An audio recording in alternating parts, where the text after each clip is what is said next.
Hey, it's me, MrADHDgames, and we are doing our ADHD mental health chat. It's that time, friends. Thank you guys all for being here. All you beautiful people. I love you all very much, and I'm glad that you are here. We'll talk a little bit about being your authentic self, because we've talked about masking a lot in chat, kind of like talked about what it is and why we do it. It's a defense mechanism we have. It also comes from kind of a place of social anxiety, but it comes from a history of experiences a lot. Let's talk about what we have as humans, as people, to kind of evaluate that and figure out what our authentic self looks like and how to be our authentic self around other people. Because it's something I feel like a lot of people with ADHD struggle with. I mean, I don't know about you guys, but I struggle to be my authentic self a lot. I really do. Because I'm really fucking weird. I'm a weird dude. This weird as fuck. So I struggle with it, and I've figured out some things that have helped me, and I want to pass them on to you guys. Maybe they'll help you, and maybe talking about it will solidify for me my ability to do these things, because I still struggle. Things that I talk about in my chats, I don't ever want you guys to think that I've mastered. They are just typically things that I have learned how to accommodate myself with, and being my authentic self is very much one of those things. The first thing I try to remind myself of is I like to reflect on what I have to offer for other people. I think that we don't ever take the time to reflect on that, and if we do, we don't take enough time to reflect on it to make it genuine to ourselves. We always assume that, I don't know, I think we tend to assume that people want to be around us because they have to be, or they want something, and we forget that we actually have things to offer the people around us. One way to do this is I like to evaluate the things that I appreciate in other people, and it helps me realize what I have to offer, if that makes sense. So the things I look at and evaluate in the people around me and other people are typically characteristics that if I sit back and realize that I have similar or the same things to offer. My enthusiasm, my attitude, my ability to listen, my ability to talk. Sometimes I love it when other people just talk and just like let loose on things they're passionate about, and I know that that's something I do. So evaluating that, and noticing those qualities, and trying to really appreciate what attracts you to other people, and trying to recognize what things that you have that are similar to that, like comparatively. Genuinely listening to what other people like about you. A lot of times we struggle to take compliments. I don't know about you guys, but I always struggle to take compliments. It's something I've always been real fucking bad at. I tend to shrug them off, or I tend to respond to other people and be like, aha, or laugh it off. If you really listen to them and know these people, taking compliments sucks sometimes. It's really hard. But saying thank you and genuinely appreciating them is what you're supposed to do when you get compliments. You're not supposed to necessarily compliment the other person back or assume that they want something from you, which is sometimes my go-to is like, what does this person want? Or like, they're just saying it to be nice. But taking the time to genuinely appreciate the things that people are saying to you. Figuring out what you're looking for as well is one of the big things that I always don't take enough time to evaluate. Like, what am I looking for in a friend? Thank you, Bones John. I appreciate that. See, that's how you take a compliment. That's all you have to do. Thank you. I appreciate that. And I do have a pretty nice beard. It's got some gray in here. Got my old man patches growing into it, but I do have it. Thank you. I appreciate it. Evaluating what you're looking for in a friend, but thinking about what you're wanting in a friend. I have a bad habit of trying to make everybody I meet my friend, and it doesn't work like that. Everyone you meet is not going to be your friend and is not going to be a good fit to be your friend. But evaluating what you're looking for in friendship and what you need, like if you need someone to just sit on the couch and watch shows with you, that's a legitimate friendship that you're looking for. You don't necessarily have to be looking for somebody. You might be looking for somebody to take you out of your comfort zone sometimes. That might be the kind of friend you're looking for.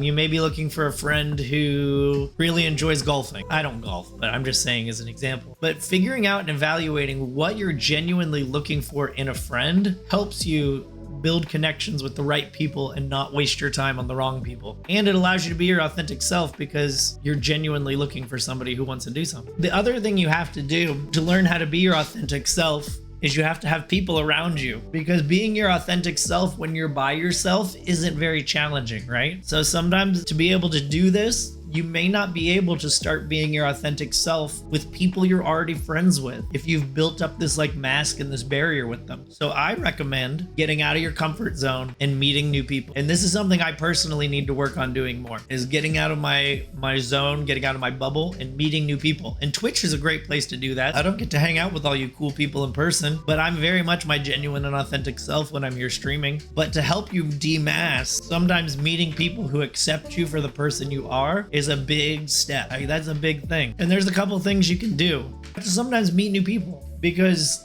a lot of times those established friendships and those established relationships are challenging to be your authentic self because you don't realize the value you bring to the table. But building new relationships and new friendships with people can help solidify, if you're able to go into these friendships not masking, can be really helpful in solidifying the person you are. To be able to meet new people is kind of challenging, right? So I try to find people who have shared passions with me or shared interests. And I think that's why Twitch works so well, is because you can easily find and locate people who share interests and share passions and share your mindset. Twitch is super easy because people's Twitch pages are literally littered with the information that you want. And so I would recommend looking for people similar. When people walk around, they don't wear a t-shirt with a bunch of tags on it that say ADHD, safe space, LGBTQ+. Like, they don't have that shit on their t-shirts, sadly. Life would be a lot easier if everybody wore t-shirts that had like all their interests and stuff on it. Be like, oh, that's my guy. Oh, it's my dude. If it were like Twitch and you could see people's intentions on their shirts, it'd be way easier, but you can't. So sometimes a conversation has to be had. So I like to prep conversations to figure out what people's values and things are. Prepping conversations is totally an okay thing. I know it sounds weird to be like, I'm gonna have these topics that I like to talk about. If you do have those topics you like to talk about and you enjoy talking about, you can totally figure out ways to work them into a casual conversation and figure out if people are into the same things as you. I actually saw somebody on TikTok who did something kind of cool. They had a business card that they printed out and it had their name on the front, and then it had like a list of things that they really like to talk about and they were interested on the back. And when they would like want to become friends with somebody, they would just hand them this business card and be like, hey, these are the things I'm into and like to talk about. That may not be the best way to do that, but that's essentially what you have to do, is you have to figure out how to have conversations with people to figure out if they're into the same things as you, or they're that friend that you're looking for. Because you never want someone who makes you feel weird about liking something that you like. Like, that's the easiest way to remask and rebuild up those walls, is to find people who make you feel bad or weird about yourself. The last thing I'd say, yeah, building friendships on false foundations is really bad for your brain. That's what I feel like that's what the middle school experience of life is. Like, I think that's why middle school sucks so much, is because that is the experience of middle school. Is like trying to build friendships on false foundations. Maybe not as much anymore, because being weird and playing games and stuff is cool now. But for me, I didn't want anyone else in middle school to know I played Magic. Like, fuck that. That was the fastest way to not have friends. It sucks. But being honest with the people that you meet about who you are is also helpful. Letting them know that you might need stronger social cues, letting them know that I'm thankful that I met my best friend at age 4, and we've gotten weird as fuck our whole lives and knowing each other. Yeah, exactly. There you go. Con school had a D&D club. That's perfect example right there. I had the worst friend group ever. I left them at the start. Yeah, exactly. It's so hard when you can't be your authentic self around the people you spend the most time with. Spend time with the people that let you be yourself.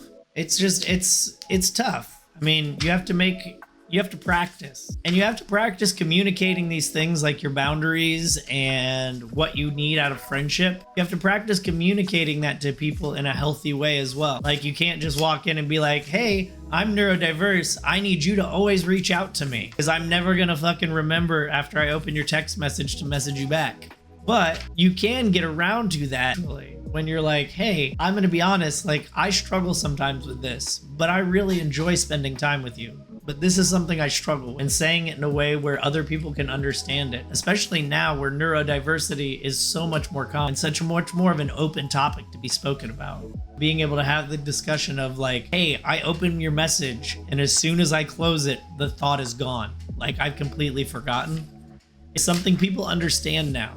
But it's hard for us. We have a lot of executive function struggles. And so for us, our defense mechanism is to just not be friends with people. I'm one who is totally comfortable with admitting my shortcomings, as far as when I'm having a hard time, or I message someone back a week after they've messaged me, I will tell them, I'll be like, hey, I'm really sorry. I just noticed this message and I know you messaged me last week and I totally had forgotten to message you back. And some people are going to be understanding of that and other people won't. People who are understanding of that are people you want to bring into your friend group and you want to keep around you if that's something you struggle with. The people who don't understand that probably aren't meant to be your friends. And that's okay, because not everyone's meant to be your friend. And that's something I always struggle to remember is like, okay, not everybody is going to be the right fit for your friends. Because friend groups are hard. They're challenging. It's challenging to build those relationships and have those relationships. But the good news is if you learn how to do it and do it correctly, it is helpful. It's great.